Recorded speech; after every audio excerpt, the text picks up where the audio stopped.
कीर्तन यज्ञ। हरे कृष्णा कृष्ण कृष्ण हरे हरे, हरे राम राम राम हरे हरे। तो यहाँ पे हम देखते थे ये दक्ष प्रजापति जो यज्ञ कर रहा था उनके लिए के प्रतिबंध आया कि नहीं ना, आराम से कर दिया था यज्ञ, आराम से हो गया था यज्ञ ना, कुछ प्रतिबंध आया।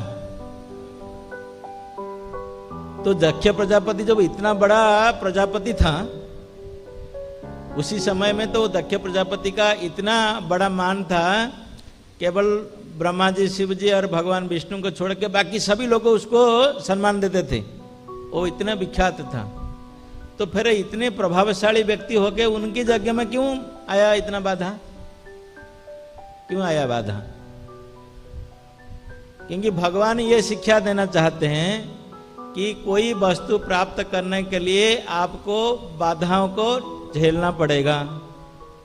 आराम से नहीं हो जाता है कोई चीज, आराम से हो जाता है क्या? कई बड़े बड़े बिजनेसमैन वाले बिजनेस करते हैं, अपने व्यापार चलाते तो आराम से हो जाता है क्या? कितने घोर कठिनाई करते हैं और कितने सारे बाधाएं प्रतिबंधाएं झेलते हैं। तो ऐसे हमारा भक्ति जो ये जो यज्ञ संकीर्तन यज्ञ में हम लोग सम्मिलित हैं, तो बाधाएं आना स्वाभाविक है। क्योंकि ये बाधाएं आना स्वाभाविक नहीं मानते, इसलिए हम परेशान होते हैं। हम परेशान क्यों होते हैं? हम सोचते हैं कि अरे सब कुछ ऐसे अच्छा ही चले जाए, है ना? अच्छा नहीं है, सब कुछ अच्छा नहीं चलता है, क्योंकि अच्छे जगह में है ही नहीं हम लोग, है ना? नहीं, सब कुछ आशा कैसे चल जाता है? जब आप अच्छी जगह में हो तब जाके अच्छा सब चलता है। लेकिन आप जानबूझकर कोई गलत जगह में पड़ गए तो फिर क्या करेंगे? अच्छा कैसे चलेगा सभी? तो इसलिए हमेशा ये विचार रखना चाहिए, तो हमको 100% बाधा ही आना चाहिए, ये मन में हमेशा डालना चाहिए। अपने जो माइंड है ना, हार्ड डिस्क से उसमें डाल देना चाहिए पूरे, है ना? 100% हमको प्रतिबंध आना चाहिए, बाधाएं आना चाहिए। लेकिन जब कोई हमको कुछ अच्छा ये मिल जाता है, सुख मिल जाता है, कोई ये मिल जाता है, तो भगवान के बड़े एहसान मानना चाहिए कि अरे हम कम से कम इसमें पार हो गए। हमको तो मिलना चाहिए पूरे 100% बाधाएं, क्योंकि हम लोग इस बाधा की जगत में है। साक्षात भगवान ने कहे कि दुखालयम अशाश्वतम, ये दुख का जगह है और अशाश्वतम ही है, ये कोई शाश्वत नहीं है।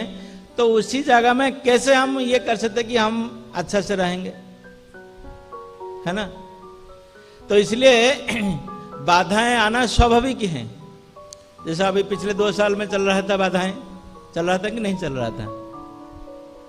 लेकिन कई सारे भक्त कंप्लेन किए, बोले यार हम लोग भक्ति कर रहे हैं, क्यों इतना हो रहा है, भक्त सब चली जा रहे हैं कोरोना में। अरे कोरोना क्या, कुछ भी हो तो चलना है, तो चलना ही है ना। जिसको जाना है तो कोरोना हो कुछ भी हो तो चलेगा। तो उसके लिए कोरोना की मतलब ये नहीं है। तो ये तो प्रतिबंध तो आना ही चाहिए, मतलब ऐसे ऐसे। इसलिए कुंती महारानी कहते हैं कि बार बार ऐसे बाधाएं आना चाहिए हमारा जीवन में, ताकि इसी प्रकार बाधाएं आए तो भगवान का भक्ति हम लोग ज्यादा से ज्यादा दृढ़ता सहकर कर सकते हैं, नहीं तो ढीला पड़ जाएंगे। हम अभी कुछ दिन पहले गए थे एक मुसलमान देश में, इंडोनेशिया करके। तो ये कोरोना के समय में वहाँ एक दूसरा प्रतिबंध आ गया था। वहाँ के सरकार लोग क्या कर दिए थे, अपना इस्कॉन ये संस्था को बैन कर दिए थे, क्योंकि ये लोग रथ यात्रा करते थे, ये करते थे, वो हरि नाम करते थे। तो वो कहे कि ये लोग संक्रमण फैला रहे हैं, इनको बंद कर दीजिए, है ना? तो भक्त लोग बड़े परेशान हो गए थे। परेशान तो होना ही स्वाभाविक, ऐसे तो कोरोना से परेशान है और ऐसे प्रतिबंध आ गया तो और परेशान हो गए थे।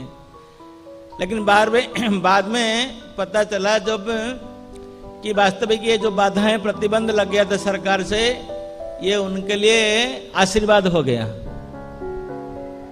क्योंकि सरकार ने मना कर दिया बाहर नहीं करने का, कुछ नहीं करने का, और भक्त लोग क्या किए, अपने घर में सभी बड़े सीरियस हो गए जब करने का, पढ़ाई करने में। इसमें पहले नहीं कर पाते थे, है ना।